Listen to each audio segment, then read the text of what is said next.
Quand j'ai appris que ma fille était dyspraxique visuospatiale, le monde s'est un peu écroulé. Je ne savais pas ce que c'était et il fallait absolument que je me renseigne et que je trouve les ressources pour pouvoir être le parent dont ma fille avait besoin. Donc je suis allée sur YouTube, je suis allée sur Amazon, donc j'ai trouvé des conférences, j'ai trouvé des livres, mais tout était un peu trop technique, médical, clinique. Et j'ai trouvé un seul livre qui m'a parlé. Ce livre, c'est Une notion de temps de Tom. C'est un livre qui nous permet d'être dans la peau de nos enfants dyspraxiques, de comprendre les choses de l'intérieur. Et j'ai la grande chance et le privilège aujourd'hui d'avoir Tom en interview. Donc il va nous parler bien sûr de ses difficultés à l'école, dans le monde professionnel, mais il va aussi nous apporter des conseils très précieux pour nous. Et c'est tout de suite, reste avec nous.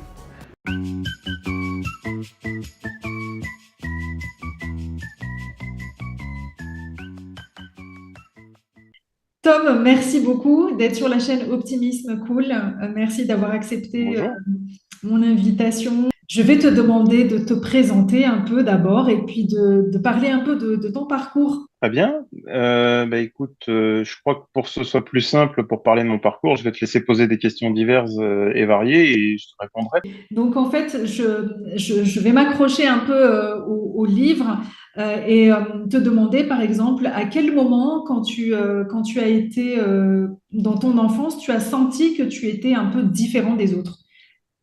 Par quels événements? Alors, le ressenti, il était différent, c'est-à-dire que moi, je me sentais pas tellement différent des autres enfants, mais je voyais et je me rendais compte au fur et à mesure que je prenais de l'âge qu'effectivement, il y avait des choses qui y étaient, je dirais pas qui n'allaient pas, j'aime pas ce terme-là, mais disons que j'ai une perception du monde qui n'est pas la même que tout le monde et qui est extrêmement difficile à vivre au quotidien, hein, on va pas se mentir. Disons que je m'en suis aperçu quand on a posé le diagnostic à 10 ans, mais je voyais déjà quand j'étais petit, je ne supportais pas, par exemple, de faire des puzzles. Je détestais ça, c'était horripilant. Ma mère, elle m'a acheté ça, c'était spécial pour mon âge. J'avais 4 ans, elle avait acheté pour 4 ans et pour un enfant de 4 ans, et je piquais des colères, je criais, je pleurais pour lui faire comprendre, mais tu me saoules avec ça, quoi. Tu veux qu'est-ce que tu veux que j'en fasse? J'arrivais pas à placer les pièces une par une.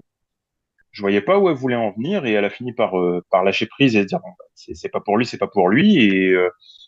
Et puis genre 6 ans plus tard, donc à 10 ans, je refais les mêmes puzzles, mais je dis tiens c'est facile ça, c'est comme ça, c'est comme ça, c'est comme ça, c'est comme ça.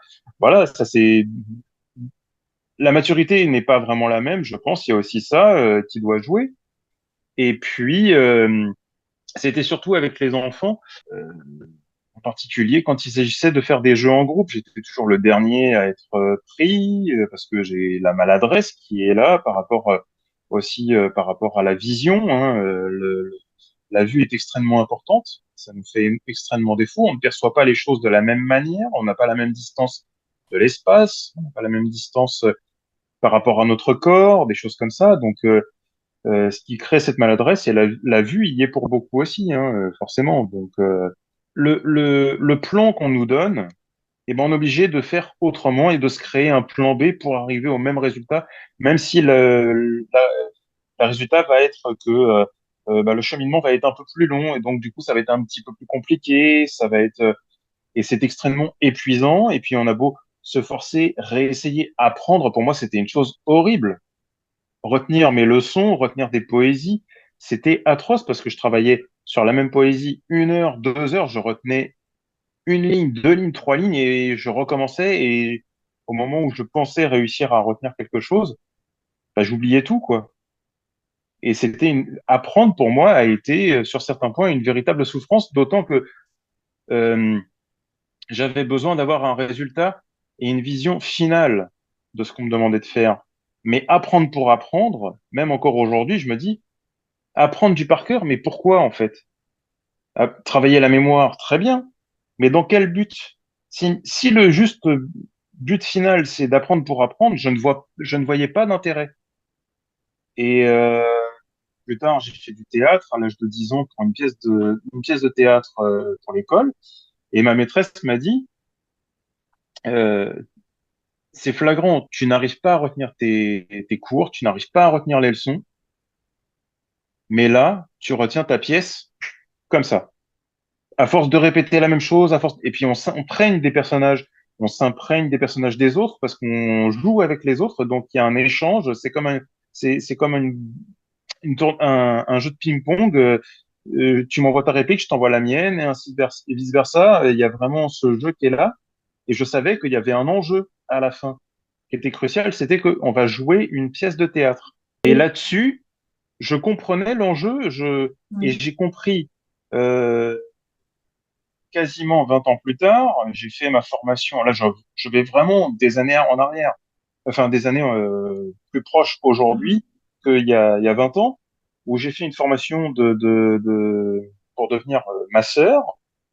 Mais attention, je dis bien masseur, pas dans le sens kinésithérapeutique, hein, masseur détente.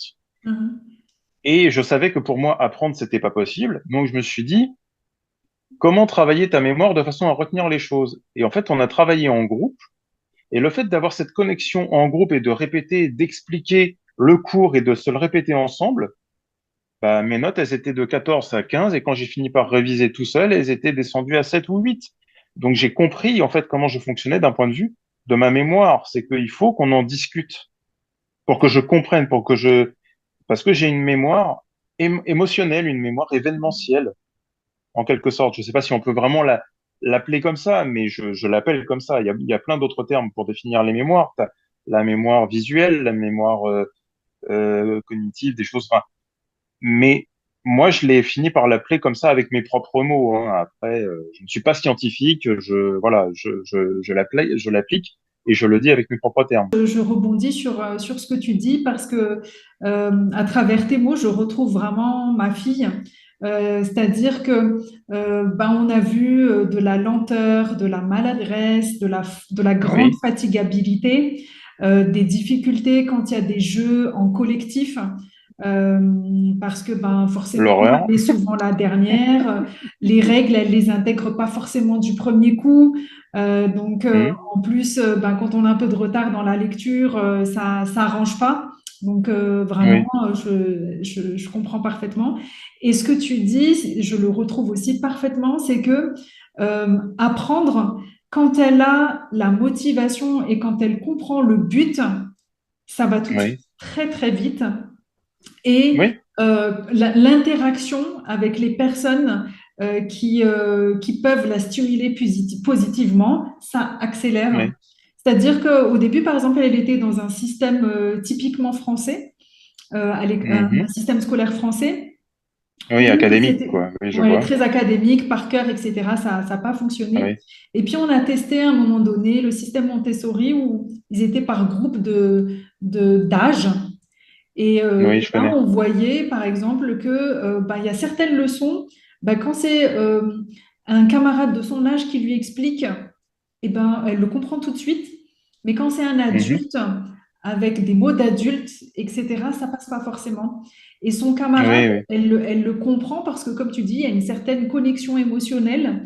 Et puis, Voilà, et c'est leur langage.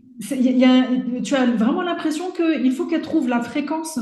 Comme des ondes radio, quand elle tombe sur la fréquence, bah, Mhm. c'est bon, elle télécharge très vite et elle mémorise et elle est Ah oui, non, mais motivée. ça c'est un truc qu'il faut quand même, je me permettre d'interrompre juste sur ça. C'est-à-dire qu'en fait, et c'est pas du tout prétentieux de ma part de dire ça, mais c'est beaucoup ce que des gens m'ont dit, et ça, je pense que c'est la vérité. C'est-à-dire que ce n'est pas une déficience déjà intellectuelle, au contraire, c'est parce qu'on comprend les choses très vite, d'un point de vue émotionnel, etc. On capte l'énergie des gens, on, on, on a un esprit d'analyse, je dirais, sans vouloir être prétentieux, je pense rapide. Mais sur le thème de l'action, sur le thème de l'espace, et quand on nous dit, faut que tu fasses ça, ça, ça, Ouais. attends, t'es gentil, mais tu m'as dit faire ça, ça, ça, comment veux-tu que je fasse ça, ça et ça? Là, le cerveau, il est perdu, il sait Oui, plus où il ouais. en est. Et juste, montre-moi, tu veux quoi, avec clarté, sois précis, montre-moi, et je le ferai à ma manière, je le ferai à mon rythme, mais ce sera fait. C'est pour ça que beaucoup je te donne un autre exemple qu'on aura l'occasion de détailler au cours de l'émission, c'est que l'exemple de McDo est le plus parlant. C'est-à-dire que on me disait, vas-y, rapide, rapide, rapide. Et un jour, j'ai dit non. Moi, rapidité, ça marche pas. En fait, je suis une tortue, vous êtes des lièvres. Et vous connaissez très bien la fable du lièvre et la tortue. Le lièvre, il fait le fanfaron, il court, et il fait la fête, etc. Il se la joue un peu. Et au final, à force de faire le fanfaron, bah, c'est la tortue qui a fini par gagner et est arrivée au but final. Laisse-moi faire mon truc à ma sauce et tu verras que voilà. Et mon travail, je le faisais, il était reconnu comme étant correct, propre. Et même mon patron le reconnaissait quand ils ont dit oui, je suis sûr qu'il manque ci que ça. Il dit non, ok, il est lent, mais vous avez des choses à redire sur son travail. Son travail est impeccable. Complètement. Mais pour illustrer ce que Voilà. tu dis, c'est vrai que le conseil qu'on peut donner aux parents, moi je l'ai appris petit à petit. Il y a deux conseils que j'ai retenus. Tu vas me dire si ça a du sens. La première chose, c'est être vraiment précis dans les consignes. Oui, Au début, par tout exemple, à je fait. disais à ma fille, vas-y, range ta chambre. En fait, range ta chambre, ça veut tout dire et rien dire. Et donc, j'ai C'est appris à ça. lui dire, écoute, prends tes affaires, range-les prends tes habits, range-les dans l'armoire, prends les livres, mets-les dans la bibliothèque, fais en sorte qu'il n'y ait plus rien sur le sol. Enfin, voilà. Donc, Oui, déjà, d'être avoir clair. un vocabulaire très précis. Et puis, découper aussi, c'est-à-dire essayer de faire, en fonction de son âge, bien sûr, une consigne mais pas cinq. Donc, lui dire, par Oui, exemple, c'est voilà, ça. prends tes habits, mets-les dans l'armoire et quand tu as fini, tu me dis s'il te plaît. Donc, elle revient Mhm. et puis après, je lui dis, bon, bah, ah, c'est super. Bon, bah, Oui, on passe c'est à la deuxième séquençage. étape. Voilà, séquencer. Mhm. Donc, rien que ça, c'est vrai que le fait d'avoir un vocabulaire précis sur ce qu'il faut faire, redemander Mhm. confirmation à l'enfant, est-ce que tu as bien compris? Est-ce que tu as besoin d'aide? Oui, Et séquencer, bah, franchement, quand on fait l'effort de ça, déjà, bah, on élimine une grande partie 90% des du tensions. stress, hein. Ah oui, non, non, mais 90% du stress, si tu fais ça, tu l'as éliminé, hein. Et Ouais. c'est très important pour nous parce que justement, ça nous permet à nous d'arriver à ce qu'on nous reproche souvent, c'est-à-dire, mais réfléchis. Non, t'as pas compris. C'est toi qui t'exprimes mal, en fait. Tu me donnes C'est une consigne, vrai? mais t'es pas clair dans ta consigne. Oui, Sois clair. oui. C'est vrai, c'est vrai. Parce que, et ça, je l'explique de façon très précise. C'est simple. Pour donner un autre d'ordre, pour montrer un autre exemple bien plus parlant, le cerveau d'un dyspraxique, comment il fonctionne? C'est simple. Et je donne cet exemple qui est parlant. Vous êtes au volant d'une voiture. C'est simple. Vous faites Paris-Marseille. Je sais pas Ouais, si tu as déjà eu l'occasion de, voilà, ouais, Paris-Marseille, dans l'autoroute, t'as quoi, on va dire 5-6 heures de route, voire 7 ouais, heures ouais, sur l'autoroute, c'est toujours ouais, tout droit. ouais. Je lui dis, ça, c'est votre cerveau à vous dans la vie au quotidien. C'est Mhm, comme ça que vous fonctionnez. On vous donne une info, on vous en donne 3, 4, 5. Vous avez analysé, vous avez tout vu, vous savez. Vous avez un doute, vous reposez la question, mais globalement, vous ne vous concentrez plus sur ce que vous avez dû faire mhm, parce que vous savez, vous allez tout droit. Vous savez ce qu'on attend de vous. Le cerveau d'un dyspraxique, je le dis, lui, il fonctionne pas du tout comme ça. Lui, il conduit de façon départementale son cerveau. Parce que c'est un aspect spatial, c'est un aspect de la vision pour trouver ce qu'on doit chercher. Donc la vue est très importante. La concentration générée par la vue est extrêmement importante. La concentration sur les consignes qu'on nous a données, c'est une double concentration supplémentaire. C'est extrêmement éprouvant et fatigant. Et ensuite, se rappeler les consignes de bout en bout de ce que vous nous avez demandé. Mais après, je dis, c'est simple. Voilà comment on fonctionne. Nous, on est sur une départementale. Donc, en gros, on a des carrefours, on a des feux rouges, on a des sens interdits, on a des ronds-points partout. ouais. Donc, notre cerveau, au bout de même pas 20, 30 minutes d'action, mais il est en ébullition, il n'en peut plus. Il a juste envie de dire, mais fous-moi la paix, en fait. Pardon d'être, voilà, mais, Ouais, et mais, alors que le tien, je dis pas qu'il est pas stressé, ouais, mais ce n'est ouais. pas la même charge mentale Pas la qui est même charge fournie. mentale du tout. Et en fait, on pense juste que c'est écrire et écouter, écrire, mais en fait, non, quoi. Rien que le fait d'être à l'école et juste l'interaction entre le prof et son propre cahier, il y a déjà 10 tâches. Parce que on regarde, Ben oui. je l'ai appris hein, vraiment en observant ma fille, c'est que elle regarde la prof et puis juste à côté, s'il y a un petit tableau qui est un peu bizarre ou quelque chose dans le champ de vision qui perturbe, bah, déjà ça, Mhm. elle peut décrocher un peu, puis elle écoute. Le temps qu'elle écoute et qu'elle retranscrive sur son cahier, comme elle doit se concentrer sur son écriture. Et qu'elle doit se concentrer sur le fait de bien écrire aussi. Exactement. Eh ben, cette double tâche fait que ben, tu parlais de charge mentale, mais on ne se rend pas compte, mais c'est extrêmement épuisant. Et ce qui fait que ben, Oui. quand ils arrivent à la maison, ils sont au bout du rouleau. Et, euh, et si on ne les comprend pas, mais c'est la double peine. Oui, tout à fait. Mais c'est ce que je dis souvent. Alors ça peut amener parfois à des, je dirais pas des conflits, mais des incompréhensions dans la vie intime aussi. C'est qu'on me Mhm. dit, ah là là, mais moi aussi je suis fatigué. T'arrêtes pas de dire que t'es fatigué. Oui, Mhm. mais bien sûr que t'es fatigué. J'entends bien. Mais quand les gens me disent, tu peux pas comparer ta fatigue à toi avec 20 heures de boulot, alors que moi je fais 35-39 heures. Et je leur dis, mais c'est pas une question de quantité d'heures. C'est une question de charge mentale par rapport à ce que ton cerveau est capable d'emmagasiner et de charge par rapport à la façon dont il est sollicité. Et je lui dis, moi, j'ai le ressenti, après, je suis épuisé. Après 20 heures de boulot, je peux te le dire mentalement, psychologiquement, psychiquement et au niveau du corps. Mais moi, je ressens comme si j'avais bossé 35 heures. Mhm. Le traitement de Là, quand l'information j'ai, est différent. ah, mais oui, mais quand j'ai Mhm. fait, en plus, ça a été un effort pour moi surhumain, par exemple, dans ma formation, de chargé d'accueil, ça n'existait pas cette formation à 20 heures. Ça Mhm. n'existe pas.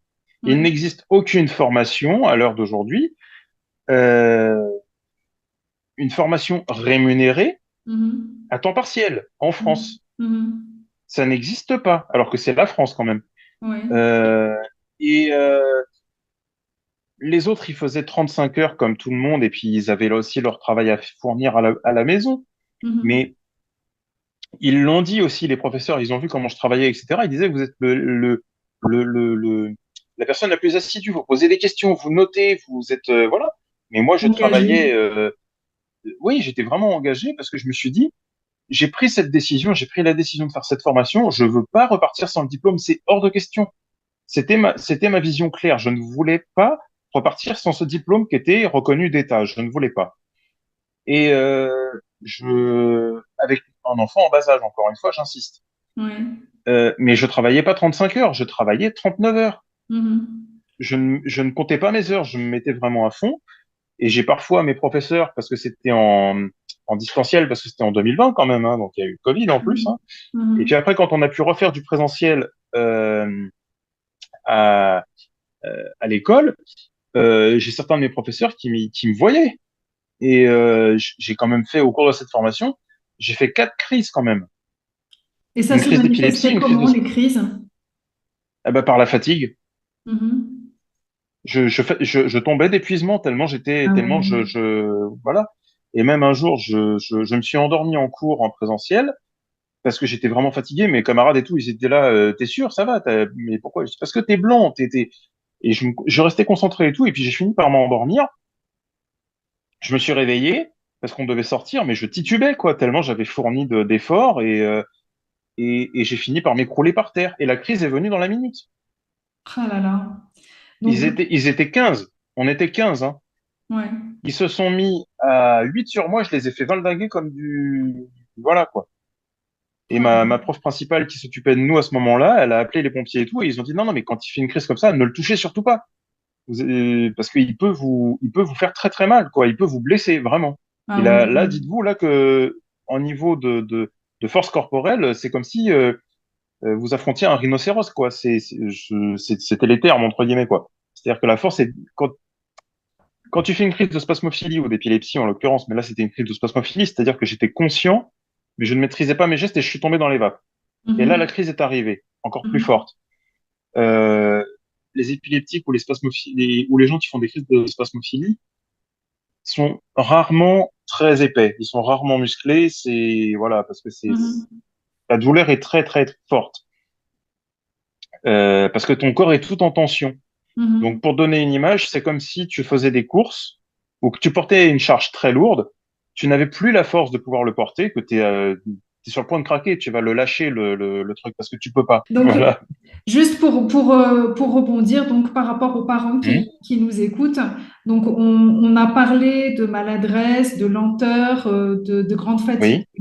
fatigabilité, la nécessité de Mhm. donner des consignes claires, de séquencer les choses, de faire preuve Mhm. d'écoute et d'empathie, et de Tout à fait. comprendre que ça peut amener jusqu'à un épuisement extrême.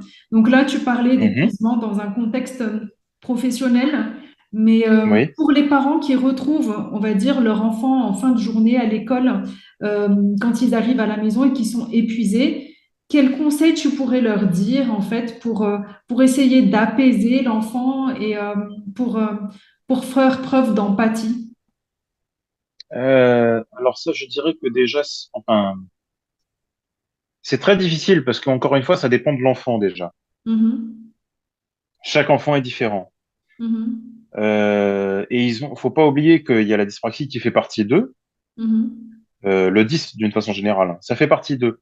Mais ils ont leur personnalité. Donc déjà, bien cerner la personne qui sont, Apprendre la à personne qu'elle est, connaître c'est l'enfant euh, avant, dans sa toujours. personnalité unique. Mhm. Oui, oui. C'est très important parce que ça le permet à lui de bien euh, savoir qui il est et ça lui permet d'avoir une grande confiance en lui aussi. Ça, c'est extrêmement important. Tu as travaillé de 8h30 à 17h20. Pourquoi j'insiste sur 17h20? C'est simple.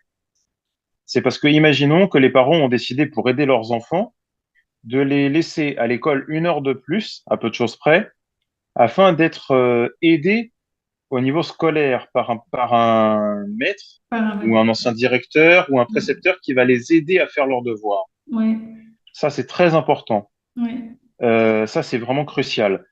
Après, c'est pas forcé que ce soit forcément quelqu'un que l'on paye. Il suffit juste, moi, par exemple, je suis très doué en français, ma femme ne l'est pas. C'est pas son domaine de prédilection.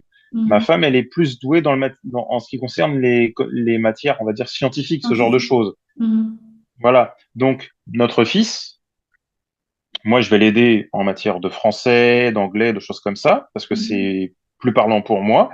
Tout ce qui est mathématiques, etc., je vais plus laisser ma femme faire déjà, parce que c'est plus son domaine.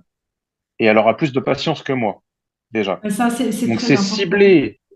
Voilà. Donc, déjà, savoir reconnaître les limites de chacun, aussi au sein des parents, de dire et de communiquer en disant, moi, je suis doué là, toi, tu es plus doué là, donc c'est toi qui vas te charger de ça.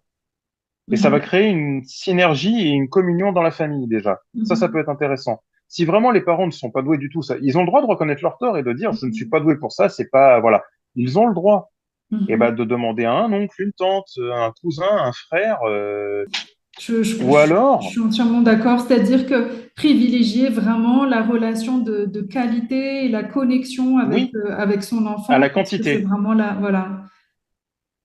Privilégier le travail de qualité à la quantité parce que ça ne sert à rien. Le cerveau, Mhm. il est à partir d'un moment donné, euh, il dit, mais ça sert à rien, je n'en peux plus, en fait. Mhm. Donc arrête d'insister parce que je ne comprends plus ce que tu me dis, tu me fatigues Mhm. et je suis, comme je le dis aussi d'une autre façon un peu plus humoristique, t'es là à essayer de me faire concentrer sur un exercice de mathématiques, mais mon cerveau, il est déjà parti à la pizzeria en train de manger sa pizza. Moi, je suis ailleurs, je peux plus me concentrer parce que je Mhm. suis éreinté d'un Ouais. point de vue mental, d'un point de vue psychologique, d'un point de vue concentration, je ne peux plus te fournir cet effort. Mhm. Donc, c'est pour ça que je maintiens une petite pause entre Mhm. les deux d'une demi-heure où en fait il lit, il court, il fait du foot ou elle dessine mais une activité extrascolaire qui Extrascolaire soit pas ou trop épuisante mais qui lui permette de s'évader. de se Et recharger. ensuite on revient au travail. Mhm. Et ensuite on revient au travail et on dit voilà, on essaye de faire cet exercice et on essaiera de faire le deuxième et euh, et je suis partisan de tenir compte de ça. Néanmoins, euh, moi, j'ai l'écriture que tu vois sur mon livre, sur la couverture, comme j'ai Mhm. noté une notion de temps, tu peux le remontrer. Ça, Ouais. c'est l'écriture que j'ai écrite. Ça, l'écriture que tu vois là, c'est l'écriture quand j'écris. Mhm. Là, là, je tenais un stylo et j'écrivais vraiment pendant que ma femme a pris cette photo. Mhm. Pourquoi j'ai fait ça? Parce que je voulais vraiment montrer. comment j'écris. J'ai Mhm. travaillé énormément pour arriver au niveau calligraphie à avoir cette écriture pour que ce soit lisible et un minimum joli. Est-ce que tu peux nous parler des autres personnes justement qui t'ont soutenu ou qui t'ont inspiré et qui t'ont permis de traverser les obstacles et les embûches sur le parcours que tu as eu? Alors, ma mère en premier, parce que, et encore j'en oublie une principale. Mais la première, c'est ma mère au début, parce qu'elle savait, elle avait compris, mais elle m'a élevé de cette manière-là, c'est pour ça que je l'explique aussi de cette façon. C'est que pour ma mère, ok, t'as un handicap, il y a un mot dessus, ça y est, on a enfin le truc, j'ai compris depuis un petit moment, je savais qu'il y avait quelque chose qui n'allait pas, mais il y avait un truc. Mais j'ai compris, voilà, on a un mot dessus. Et elle me dit, eh ben maintenant, on va travailler. Et tu vas bouger ton cul parce que le monde te fera pas de cadeau. Et elle me dit, moi, je t'en ferai pas. Et Quand il vraiment, faudra te défendre, je serai là, mais je te ferai pas de cadeau. mais je recommande vraiment la lecture parce qu'il y a des passages magnifiques sur la relation que tu as avec ta maman. Comme tu dis, elle a beaucoup de tendresse, mais elle t'a fait comprendre très tôt que ben, la vie, c'est une aventure avec quelques combats sur la route. Ah oui, Du oui. coup, quelque part, par moment, elle n'était pas tendre justement pour te Ah préparer. non, non, elle était juste. Ouais, elle était juste, Elle était exactement. juste. Après, la deuxième personne, euh, bah, c'est mon frère parce que il a mis quand même des années à comprendre. Il savait, hein. Il Mhm. savait que j'avais quelque chose qui était différent des autres, mais il ne comprenait pas. Mhm. Il comprenait pas. Et il leur a mis 30 ans pour comprendre. Il a compris, il s'est mis à comprendre quand j'ai eu mes premiers jobs. Euh, il me disait, voilà, mais fais un effort, vas-y, vas-y. Et puis, il y a eu des frictions entre lui et moi à ce niveau-là, où je disais, mais tu te rends pas compte de l'effort que je fournis déjà. Laisse-moi tranquille, en fait, tu n'es pas à ma place. Mais il m'a dit une phrase un jour, qui est pour moi la plus belle qu'il ait pu me dire, parce que c'est une phrase d'amour, bon, certes, très violente, mais qui est une phrase d'amour. Il m'a dit, ça va être quoi ta vie, quoi? Ça va Ça être va quoi, être ta vie? d'être chez moi avec ma femme, mes gosses, et tu vas me demander 20 balles pour acheter ta bière. Ça va être ça ta vie. Putain, mais t'as pas de fierté en fait, quoi. Ça va être ça ta vie. Tu vas vivre chez moi, quoi. Et ça, quand il m'a dit ça, je me suis dit, je me jure sur l'honneur qu'en fait, je me suis pas dit, j'ai pas pensé ça va être l'inverse. Mais je me suis dit, euh, j'ai trop de fierté et j'ai trop de hargne en moi pour accepter ça, quoi. Après, la troisième personne, c'était bah, indirectement, oui, mais là j'étais très jeune, hein, j'avais 15 ans, je venais de perdre mon père, qui a eu une influence sur moi quand même, hein, de par les mots qu'il avait employés à mon égard. Et l'année de sa mort, j'ai perdu mon grand-père aussi 4 mois après, donc les deux figures entre guillemets paternelles dans ma famille du côté de mon père, donc c'est quand même pas rien. Mais j'avais entendu, je suis allé voir le film Eight Mile d'Eminem et j'avais entendu Lose Yourself. Et dès que j'ai entendu cette musique, ça m'a, je sais pas, les premières notes du piano tout au début, tout doux, mais déjà tu sens qu'il y a un truc qui est là, une atmosphère, quelque chose qui est vraiment. Et puis après, il y a le tempo de la guitare qui commence à arriver, et puis et puis les premières phrases. Où il dit juste, écoute, si tu avais juste une chance, un truc, qu'est-ce que tu ferais? T'abandonnes ou tu lâches, quoi, ou tu saisis cette chance. Et je me suis dit, non, mais c'est ça, en fait.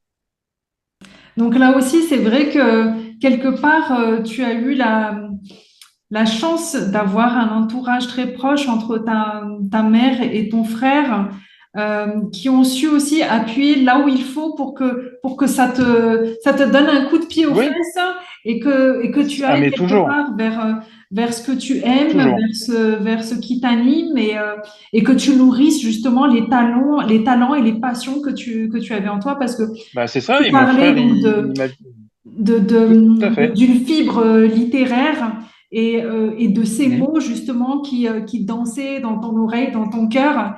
Et quelque part, c'est ça C'est aussi qui ça. t'a amené à un certain moteur. Oui, c'est ça. Alors, la troisième personne, c'est que j'ai écrit des textes au fur et à mesure, et puis un jour, je suis allé, comme je le dis dans le livre, au Solidays de 2009 et mon frère, il m'avait dit, non, mais tu rencontreras jamais Grand Corps Malade dans un festival, t'es complètement cinglé, tu pourras pas avoir accès. Il y a au moins 10 000 personnes un minimum. Donc, rencontrer une personne précise, alors qu'il te connaît pas, t'as pas ses coordonnées, t'as rien, mais tu ne peux pas, quoi. Et le deuxième jour du festival, je faisais des massages comme d'habitude. Et je savais qu'à un moment donné, c'était son tour à lui de faire son chant. Alors je dis à la directrice, voilà, il me dit, ouais, ouais, vas-y, il n'y a pas de souci. Et j'ai pu profiter de ce moment-là avec mon frère. Bon, lui, il était parti ailleurs, puisque Grand Corps Malade, c'est pas vraiment son truc. Euh, et au moment où il s'apprête à terminer son set et d'aller partir, en fait, j'ai vu où il partait, donc coupé, j'ai coupé, je me suis retrouvé en face de lui, quoi. Et je lui dis, voilà, je te prie de m'excuser, on se connaît pas, mais voilà, j'écris depuis un moment. Voilà, j'ai des textes, je voudrais que tu me dises ce que tu en penses. Parce que là, mes textes étaient construits, ils étaient bien, voilà. Puis entre-temps, bah, j'avais toujours Eminem dans les oreilles, mais j'ai écouté du Jean-Jacques Goldman bien plus tard, mais j'avais Francis Cabrel, des gens comme ça dans mes oreilles. Et je lui ai fait lire un texte qui s'appelle Le Costume. Et j'avais fait lire ça à Grand Corps Malade et un autre texte aussi, je me souviens plus lequel. Et en fait, quand je lui ai fait lire Le Costume, il a ri. Et je dis, mais pourquoi tu rigoles? Qu'est-ce qui... Et il me dit, bah, parce que c'est intelligent, c'est bien écrit, c'est bien, voilà, il y a vraiment un truc sympa. Et du coup, il m'a dit, voilà, va faire des scènes slam pour, voilà. Et il y avait des scènes slam à ce moment-là. Donc, je suis allé voir l'un des représentants qui avait organisé ça et je dis, voilà, est-ce que je peux dire mon texte? Et il me dit, bah voilà, tu passes comme ça. Et sur Paris, comment ça se passe? Et il m'a expliqué. Et du coup, j'ai fait des scènes slam, comme je le dis dans le livre. C'est là qu'a découlé tout ça. La quatrième personne, c'est mon patron à McDo. À la fin de mon contrat, parce que ça faisait 2 ans et demi, quasiment 3 ans que j'étais chez lui, et je savais que je pourrais pas évoluer, donc j'ai dit j'arrête quoi, parce que ça sert à rien de persévérer quelque part alors que je n'ai aucune perspective d'évolution de quelque bord que ce soit, et de m'épuiser la santé, ça n'a strictement aucun intérêt. Mais il m'avait dit voilà. Euh, Ton histoire est vraiment touchante et il y a un truc. En plus, tu sais bien écrire. Et j'ai voulu chercher des choses sur la dyspraxie, sur ton handicap, et il n'y a pas beaucoup de renseignements là-dessus. Et toi qui écris, ça pourrait être intéressant que tu écrives un livre. Bon, ok.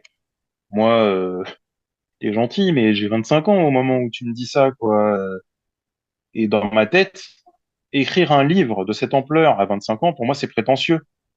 Mhm. Parce que j'estimais que je n'avais pas vécu suffisamment de choses pour écrire un roman autobiographique, au Mhm. premier abord. Que tu n'étais pas assez Et légitime parce que tu n'avais pas assez vécu. j'estimais, Mhm. j'estimais. Et, euh, et du coup, ce qui s'est passé, c'est que ça a mûri, ça a mis beaucoup de temps à mûrir. Et puis un jour, je me suis dit, mais c'est vrai, je sais écrire, je veux écrire des livres, mais je voulais pas commencer par celui-là. Mais le fait qu'il me l'ait soufflé un petit peu, et je me suis dit, mais c'est vrai, si un jour j'ai des enfants, ils vont se poser des questions sur leur père. Pourquoi papa ne conduit pas? Pourquoi papa il est plus fatigué et il travaille moins de temps que les autres? Ou pourquoi papa perd plus facilement patience des fois? Qu'est-ce qui se passe? Pourquoi? Et je me suis dit, mais il faut que je leur explique. Mais il faudra qu'ils soient en âge de comprendre. Et c'est de là que je me suis décidé et que je me suis dit, là tu n'as plus McDo, t'es au chômage, profite. T'es payé, tu vas pas être en découvert ou quoi que ce soit. Profite de ce temps pour écrire. Fais-le. Parce qu'après, tu vas le regretter. Parce que tu peux pas travailler et écrire. C'est pas possible. J'ai essayé, c'est extrêmement complexe. Donc, je me suis lancé, je l'ai fait. Et il en a découlé, ce livre-là. Je l'ai proposé à des grandes maisons d'édition. Bon, après, comme je t'ai expliqué, j'ai pas fait voilà, de télé-réalité, de choses comme ça. Donc, les maisons d'édition. En plus, c'est un sujet extrêmement complexe qui allie, c'est pour moi, je dis pas ça en prétention aucune, hein. Mais pour moi, ce livre, c'est un sujet, comme il m'a dit mon frère, il dit, mais c'est politique, c'est sociétal, tu Complètement. dois en parler. Mais Je dis, complètement. Mais t'es sûr? Elle me d'ailleurs, dit, mais oui, c'est sociétal, c'est politique, il y a un truc, faut que tu le fasses. Et quand je j'ai lu, rebondis juste hmm, sur les commentaires que tu as dans le livre. dans la première version, oui, Ouais. Vraiment, tous les commentaires bon, il y a beaucoup de parents, hein, d'enfants dyspraxiques oui, qui oui. disent, ah mon Dieu, mais merci, merci d'avoir osé écrire ce livre, merci de nous avoir aidés à rentrer dans la tête de nos enfants. Et ce que tu disais sur le fait que ben, le pourquoi que tu veux donner Oui. à tes enfants, l'héritage que tu veux donner à tes enfants, en tout cas, tu peux être fier parce que c'est un héritage que tu nous donnes aussi. Enfin, moi, en tout cas, j'en ai bénéficié Ben, et ça ça me m'a touche ce que vraiment tu me donné dis. un éclairage différent pour comprendre ma fille. Donc, vraiment, merci. Bah écoute, c'est le plus beau compliment que et le plus beau commentaire que je puisse avoir, c'est quand les parents me disent j'ai changé mon paradigme d'éducation, j'ai changé, j'arrive à communiquer avec eux, j'arrive à ça pour moi, je me dis bah voilà, si ne serait-ce que ça, c'est parfait. C'est vraiment, c'était le but ultime de ce livre, c'était expliquer ce que c'est et essayer de montrer comment c'est et comment on le vit de l'intérieur. Ce n'est pas de la paresse, ce n'est pas voilà, on le vit de façon différente et on a une perception du monde qui est différente. Mais ça ne veut pas dire qu'elle est moins bonne ou supérieure. C'est juste que Elle est accepter différente. ce que nous sommes et arrêter de nous dire fais ça, sois comme ça. Non, l'estime de soi, où est-ce qu'elle est à ce moment-là alors? Vous nous dites d'avoir confiance en nous et en même temps vous nous dites de ne pas être trop comme on est. Alors oui, on doit avoir sur certains points, on doit avoir des propos et une attitude, entre guillemets, je dirais plus ou moins mesurée. Mais comme m'a dit mon meilleur ami Nicolas Bouvier, qui est écrivain aussi et qui a fait la préface de mon livre, euh, il dit, moi, ce que j'aime avec toi, tu sais ce que c'est? Je dis, non, vas-y. Il me dit, c'est que il n'y a pas de filtre avec toi. Ah ouais, c'est ça. C'est ça. C'est vraiment T'es, poignant. Les mots sont tu, très tu, précis, très justes. Il n'y a pas de filtre, voilà. comme tu dis. Non, en fait, et en plus, ce qui est bien, c'est que sur le fait qu'il n'y ait pas de filtre, c'est qu'en fait, moi, venant des choses venant de toi, je vais le prendre bien parce que je te connais et tu n'as pas d'arrière-pensée, tu n'as pas de choses méchantes dans la tête, c'est pas dans ta nature. Alors après, je dis pas que tous les 10 et tous les dyspraxiques et autres sont comme ça. Il y a aussi la personnalité encore. Je maintiens ça. Il y a la dyspraxie et la personnalité de l'autre. Mais parce que j'ai rencontré beaucoup de dyspraxiques, on a un point commun, c'est qu'on se repère pas dans le temps ou dans l'espace, on est maladroit. On a une certaine empathie, mais tous ne le sont pas. Il y en a qui le sont, Ouais. globalement, dans la grande majorité. Oui, comme tu dis, Mais il y a ça, plusieurs nuances, quoi. Chacun oui. a son curseur quelque part. Et ça joue aussi et ça joue aussi, excuse-moi, je te coupe 2 secondes, et ça joue aussi sur l'environnement dans lequel tu évolues. Donc l'environnement aussi par rapport à l'empathie est extrêmement important. Et ça, c'est pas à l'école de l'apprendre. Ça, c'est les parents, c'est le rôle de parents. C'est pour ça que je maintiens. L'éducation, c'est notre rôle à nous en tant que parents. L'instruction, à condition que ce soit de la véritable instruction et pas de l'instruction comme en ce moment, mais ça, je m'égare et je vais pas aller plus loin sur le sujet. Mais c'est le rôle de l'académie. L'académie, c'est apprendre les savoirs, c'est apprendre à avoir les bases. Mais l'éducation, savoir se tenir en société, savoir se tenir au sein du foyer, ça, ce sont le rôle des parents. Pour moi, ce qui est extrêmement important et que les gens oublient, c'est l'empathie. Ah, je suis entièrement Ça, c'est d'accord. crucial. Ça, Ouais. c'est crucial. Et la quatrième personne ou cinquième, je sais plus, mais pour moi qui se situe, on va dire à la première place aujourd'hui, parce que c'est pour moi la personne la plus importante, c'est ma femme. Quand je lui ai dit un jour, j'en peux plus, j'abandonne l'écriture, alors que mon livre était déjà paru, hein. Mais je lui ai dit, j'en peux plus, j'abandonne, j'arrête, quoi. Elle m'a dit cette phrase, elle m'a dit, mais si tu fais ça, moi, j'ai plus d'homme, en fait. C'est toi, c'est ton identité. Si tu fais ça, je n'ai plus d'homme. Ah là là. Donc, Mais à chaque fois, en plus, tu elle me nous rappelles dit, les phrases exactes. C'est des phrases qui ont résonné à chaque fois, hein. ah ben oui, oui, Quand tu oui, parles de ta mère, de ton frère, de Grand Corps Malade, de ton patron au McDo, de ta femme, chacun a eu une phrase clé qui t'a oui, réveillé oui, et qui t'a permis en fait de continuer à t'accrocher à tes rêves c'est ça. et de continuer. On a besoin justement de effectivement de se sentir soutenu, de se sentir compris dans notre personnalité, dans notre Oui, unicité, pour nous accepter nous-mêmes aussi, continuer à nous tout à fait. accepter nous-mêmes et aller de l'avant, c'est sûr. Mhm. J'ai une petite question, du coup, donc maintenant tu es papa, est-ce que le fait que tu aies eu ce parcours-là en tant que personne atypique, ça met le curseur d'une manière différente en tant que parent pour ton enfant ou tu penses que ça change pas grand-chose finalement, tu es un peu comme les autres papas? Hmm, je vais te demander à la rigueur, de développer un peu plus ta question pour essayer de bien te répondre correctement. Qu'est-ce que tu entends? J'ai compris, mais essaye Ouais. de développer davantage dans ce cas. Ouais. C'est-à-dire, par exemple, tu dis, j'ai compris l'importance d'être soutenu, j'ai compris Oui, l'importance de l'empathie.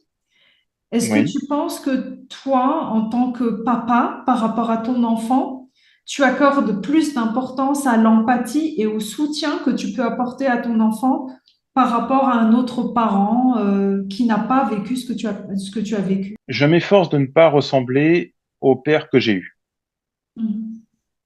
pour commencer. Pour moi, ça, c'est fondamental parce que il avait beaucoup de valeurs, il avait beaucoup de choses extrêmement intéressantes en lui. C'était quelqu'un de bien, hein, mais comme je l'ai dit dans le livre, je maintiens ce que j'ai dit dans le livre. Il avait aussi ses travers qui ont été un véritable enfer pour moi.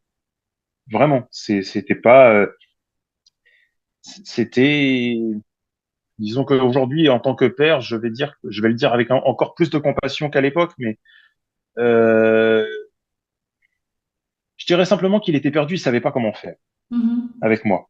Ouais. Il savait pas, y compris avec ses filles, hein, d'ailleurs. Mais c'est encore un autre sujet. Mais c'est comme ça. Il y en a qui apprennent et qui savent un petit peu, mais qui apprennent encore parce qu'on ne sait jamais vraiment. Celui qui dit qu'il sait, c'est un menteur. Même moi aujourd'hui, il y a plein de choses que je ne sais pas. Et ce que je dis souvent, c'est que c'est mon fils qui m'aide à l'éduquer.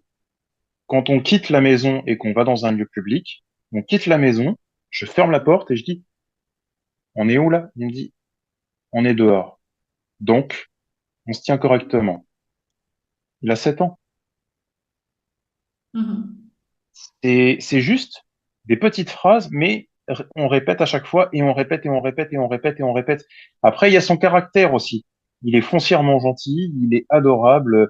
Je dis pas ça pour, voilà, mais c'est le genre de gamin que tous les parents voudraient avoir. C'est-à-dire qu'il est extrêmement gentil Ouais, et il c'est est volontaire. C'est une vraie crème. Après, il a son caractère aussi, hein, quand il a pas envie, mais j'arrive à lui dire, stop, Mais ce que parce tu que là, tu sais ce qui dis, va se passer. ce que tu dis quelque part, ça me fait penser au fait que tu attaches beaucoup d'importance à être cohérent dans ton comportement Oui. et à J'essaye, oui. instaurer des valeurs et des habitudes assez tôt pour offrir une certaine structure Et à ton sécurité pour enfant lui et une aussi. sécurité pour Mm. lui.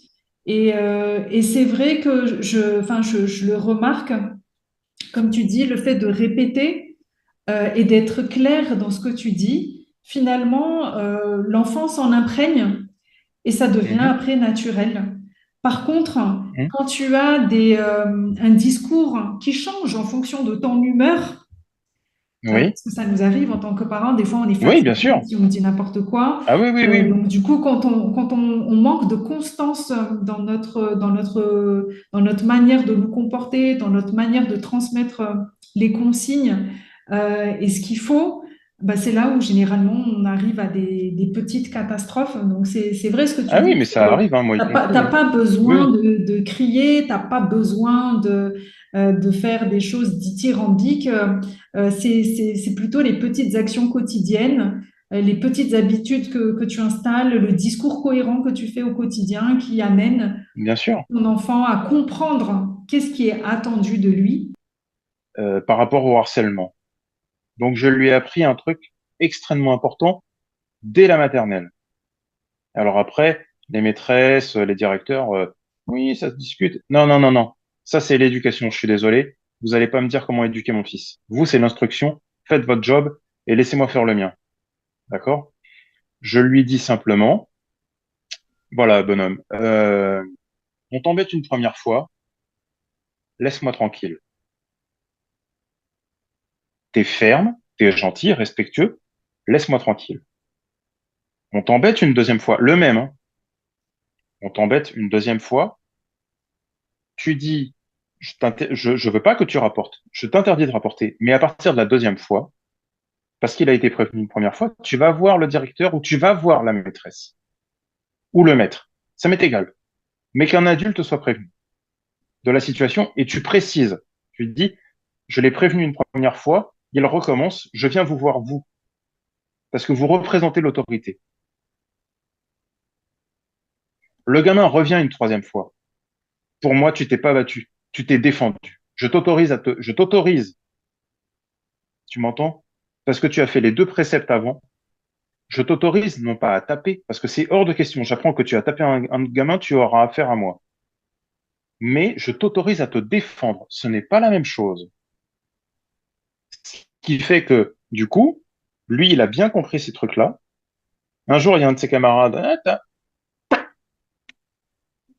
et j'ai une de ses maîtresses qui a dit, voilà, il s'est un peu chamaillé, mais il se défend, ta, ta, ta. Je dis, qu'est-ce qui s'est passé avant? Il me dit, oui, non, j'ai été prévenu. Je dis, voilà, je veux plus rien entendre. C'est fini. Vous avez été prévenu. Pour moi, la discussion est close. Vous avez été prévenu.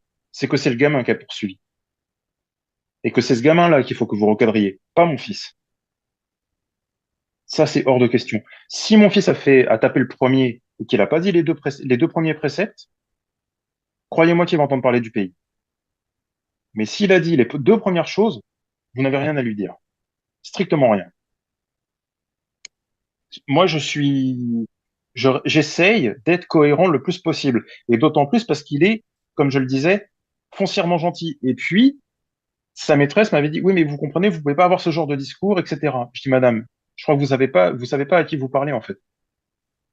Et elle me dit, non, mais vous comprenez. Je dis, madame, vous parlez à un ancien harcelé de tout un collège, d'accord? Pas d'une classe. Vous parlez à un ancien harcelé de tout un collège. Donc, moi, je lui apprends les bases maintenant. Et s'il fait les deux préceptes que je lui indique en premier et que vous avez été prévenu, mon fils, je suis désolé, hein, moi, j'ai rien à lui dire. Et si son parent, son père ou sa mère de l'enfant proteste ou quoi que ce soit, qu'ils viennent me voir. Il n'y a pas de problème. Moi, je vais régler la situation directe quand je vais leur dire votre gamin. Il l'a embêté deux fois. Pour moi, c'était deux fois de trop. Donc, c'est à vous de revoir votre copie en matière d'éducation. Je ne dis pas que vous êtes de mauvais parents. Je dis juste revoyez votre copie. Merci pour ce C'est tout. On partage. parle de parents à parents. On parle de parents à parents. On reste calme, posé, le ton calme. Je vous parle de père à père. Je vous parle de père à mère. Voilà.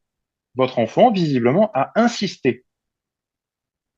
C'est tout. Je dis pas que c'est un mauvais garçon. Je dis pas que c'est une mauvaise fille. Il a insisté dans son comportement. C'est tout ce que je dis. Et mon fils s'est défendu. Voilà. Pour moi, c'est la base. Après, on peut toujours tomber sur des gens qui n'entendent pas de cette manière-là et qui sont parfois de mauvaise foi, je l'entends très bien. Mais pour moi, ça, c'est un point fondamental.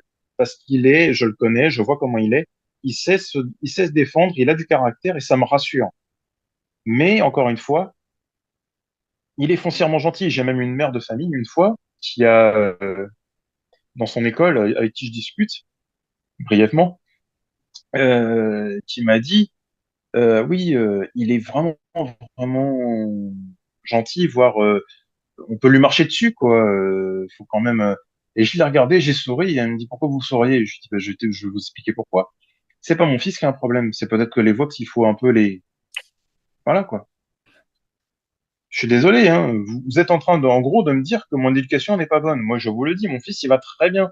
C'est juste que, comme vous l'avez souligné, dans le monde actuel, il faut mais je dis justement, quel âge ils ont vos gamins? Vous voulez qu'on redresse le pays? Vous voulez qu'on redresse le monde, entre guillemets, qu'il y ait plus de tolérance, un peu moins de violence, un peu moins de ci?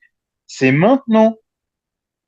Apprenez-leur l'empathie à vos enfants. Apprenez-leur à être correct. Apprenez-leur à être poli. Apprenez-leur à bien se tenir. Et venez pas me donner des leçons à moi en disant, faut au contraire qu'ils apprennent à se défendre et qu'ils se battent. Non, c'est pas le bon logiciel, là.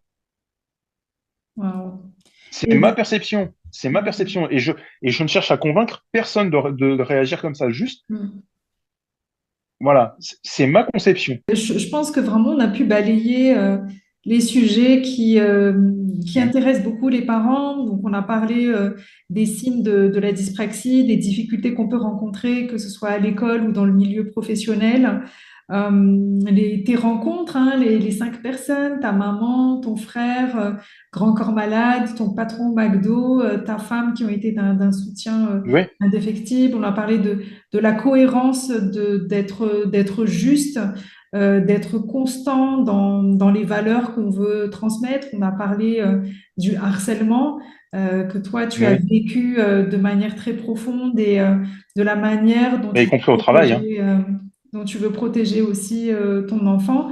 Est-ce que tu aurais un dernier conseil pour les parents qui ont un enfant Le, dyspraxique et qui se sentent justement épuisés, impuissants, qui savent pas par je quel bout dirais commencer? que le seul conseil, je vais essayer d'être concis et clair. Le seul conseil que je puisse leur donner, c'est observer. Observez-les, s'il vous plaît. Ils sont intelligents. Ne les démontez pas. Ils n'arrivent pas à faire quelque chose. Eh ben, il essaye, il essaye, il essaye et il réessaye. Jusqu'à ce que vous voyez que vraiment il en peut plus. Laissez-le tranquille et vous réessayerez demain. Et encore demain, et encore demain. Parce que sa maturité fait que voilà, le meilleur ami du 10, c'est le temps. Et ne les blâmez pas parce qu'ils n'arrivent pas à faire comme vous avez décidé. Vous voyez qu'ils n'arrivent pas à faire de la manière dont vous le dites pour les cours, pour le travail, pour essayer de comprendre comment il fonctionne de façon à l'aider à pallier et à faire les choses de façon plus simple à sa manière. Si vous trouvez que sa façon à lui est plus complexe que ce que vous avez expliqué, mais au final, si le résultat est qu'il y arrive, qu'est-ce que ça peut faire que ce soit plus complexe? Si c'est pour lui, Ma manière. sa façon de faire est plus complexe pour vous, mais que pour lui, il a compris. J'ai envie de dire, le résultat est là. Qu'est-ce que vous en avez à faire après? Et surtout, euh, est-ce que ils vont devenir ça c'est un autre exemple que je tiens vraiment à dire et qui est très très important. Est-ce que votre enfant va devenir un écrivain? Non. Est-ce que votre enfant va devenir un acteur? Non. Est-ce que votre enfant va devenir non, il va devenir ce qu'il doit être, ce qu'il a envie d'être. Daniel Radcliffe, dyspraxique, il sait pas faire ses lacets. Il est acteur. Pourquoi? Parce que sa mère travaille dans une compagnie de théâtre, parce que son père est metteur en scène, des choses comme ça. Donc, il y a du pistage, ok. Mais il a quand même un talent. Il a passé des castings. Il a un talent. Albert Einstein, dyslexique. Il était nul en mathématiques. Mais la physique quantique, la chimie, c'était son piano à lui. Ça lui parlait. C'était son piano. Ça lui parlait. Et il a trouvé sa logique là-dedans. Vous avez encore, comment elle s'appelle? Chercher dans les stars hollywoodiennes connues, comme Tom Cruise. pas Emma Stone, mais Tom Tom Cruise Cruise, qui est est dyslexique. dyslexique. Voilà. Bon, après, il y a aussi une question de réseau de connaissances et de repérage et tout ça. On est bien d'accord. Et puis certains, bon, ils sont au bord d'une secte ou de, voilà, ça c'est encore un autre débat. Mais je dis juste que je connais un dyspraxique. La dyspraxie, c'est les gestes, on a du mal, quoi. Le gars, il fait des couteaux, alors que c'est manuel. Et il fabrique des couteaux, et ils sont magnifiques. Il y en a un autre, je le connais, c'est son piano à lui, c'est l'informatique. Il est à l'aise dedans. Il comprend cette logique, il comprend la logistique, il comprend comment faire, comment créer un ordinateur, il comprend les antivirus. C'est son langage à lui. C'est tout. Moi, j'ai pas le permis de conduire. J'ai 38 ans, je n'ai pas le permis de conduire. J'ai essayé de le passer 3 fois. J'ai compris au bout de la troisième fois, non, ça passe pas. Mon instructeur, il m'a dit, tu peux avoir ton permis, tu peux l'avoir, mais tu sais, mais ton stress d'examen fait que je sais pas ce qui se passe. T'y arrives pas. C'est comme ça, je m'y fais. C'est comme ça. Et moi, mon piano à moi, c'est l'écriture. Euh, donc, est-ce que j'ai choisi un chemin facile? Non, non, clairement, j'ai pas choisi un chemin Clairement, facile. non. Non, mais Et j'écris c'est depuis l'âge de mes 6 ans. et c'est J'ai ce arrêté qui d'écrire fait bien. après et je me suis remis à écrire après la mort de mon père à 15 ans. Et ça ne m'a plus quitté. Et au moment où j'ai voulu tout arrêter, tout abandonner, parce que je me suis dit, j'ai ma femme qui m'a dit, continue. Je ne sais faire que ça. J'ai essayé différents métiers. J'ai tout fait, j'ai tout essayé pour vraiment m'inclure. J'aime pas ce terme-là, mais m'intégrer. Parce que m'inclure, je n'aime pas. C'est péjoratif. J'ai tout fait pour essayer de m'intégrer dans la société. Ça ne marche pas. Le côté normal, le côté, ça ne marche pas, ça ne fonctionne pas pour moi. Ce qui fonctionne pour moi, c'est l'écriture. Et ben, je suis prêt à me battre pour ça, mais j'ai besoin, excusez-moi, hein, mais j'ai besoin de vous pour ça, pour en vivre. Je le cache pas. C'est pas bien ce que je dis là, je devrais pas. Mais j'ai besoin de vous. Si vous voulez voir d'autres écrits de ma part, si vous voulez voir d'autres romans, d'autres, j'ai besoin de vous. Un, j'ai un autre dicton qui dit que euh, parce que beaucoup de gens disent voilà l'auteur il gagne bien sa vie, etc. Si vous saviez ce qu'un auteur touche sur un roman réellement quand vous l'achetez, vous tomberiez des nues. C'est moi qui fais le job, c'est moi qui écris, c'est moi qui fais les corrections, etc. Le prix d'un livre sur 20 euros que vous achetez, l'auteur il touche 1,50 € par livre. 1,50 € sur 20 euros. Je précise, ce n'est pas un métier que j'ai choisi. Si j'arrive à en vivre, je serais heureux et vous me combleriez de joie, clairement. Mais dire que j'ai choisi ce métier pour la notoriété et pour l'argent, je vous le dis, c'est faux. 1,50 €. Voilà. Je ne suis pas journaliste, je ne suis pas critique littéraire, je n'ai pas fait de télé-réalité, je ne fais pas de... Voilà. Non, mais ce que j'ai Ça, envie de c'est que dire, vraiment les gens Tom, sachent. ce que j'ai envie de dire, c'est que non, c'est ton livre qui nous sauve. Je suis désolée. Vraiment, enfin, tu inverses un peu les choses là, mais voilà, je vous invite. Non, non, mais D'ailleurs, je je vais le dis mettre dans avec la biblio spontanéité et tout ce qu'on vérité. dit de ce livre pour que vous sachiez que, enfin, franchement, c'est un cadeau à vous faire à vous et à votre famille. C'est un des rares livres qui est aussi poignant, aussi bouleversant. Enfin, moi, quand je le touche dans les mains, j'ai encore des frissons. Et je vais vous dire, c'est un livre qui est dérangeant. Ça dérange l'ordre Eh ben, établi ça me fait et plaisir. C'était le ça but aussi. dépote. Voilà. Donc, si vous voulez passer un moment, un bon moment, si vous voulez changer la relation que vous avez avec votre enfant, faites-vous ce cadeau. Je vais mettre dans le lien dessous le lien pour accéder au Le livre. nouveau lien, Et merci. Ouais. Merci beaucoup. mais je t'en prie, avec grand plaisir. Bah écoute, merci. Enfin, franchement, c'est les échanges avec toi, c'est comme dans le livre, hein. C'est poignant. Tu nous retournes la tête et puis et puis voilà, tu nous emmènes dans un voyage, dans ta passion, dans ton histoire. Ça nous prend aux entrailles. On est embarqué. Donc merci pour ce grand moment, Ben, Tom. je t'en prie. Ben, Et écoute, c'est vraiment, moi qui te remercie pour cet échange, hein. je te souhaite vraiment le meilleur pour ce livre et j'espère qu'il va voyager parce que le mien, il a fait 10 000 kilomètres. Il est parti de France pour arriver ici à Tananarive, Madagascar, en traversant les mers. Donc ne me dites pas que, ben voilà, vous, quelques dizaines, centaines de kilomètres, le livre peut le faire. Donc voilà, merci. Merci encore, Ben, Tom. c'est moi qui te remercie. Bah, je t'en prie. Bah, de toute façon, on reste en contact, hein. Moi, Oui, depuis, oui, ben je bien suis sûr. devenue fan du livre. De toute façon, voilà, Tom, on échange régulièrement. Et là, j'ai le courage Bah là, enfin d'exposer, voilà, tout là, ma ça. lecture du moment, c'est ça. Ma lecture du moment, s'il y en a que ça intéresse, hein, moi, c'est ça en ce moment. Les vies antérieures et le karma.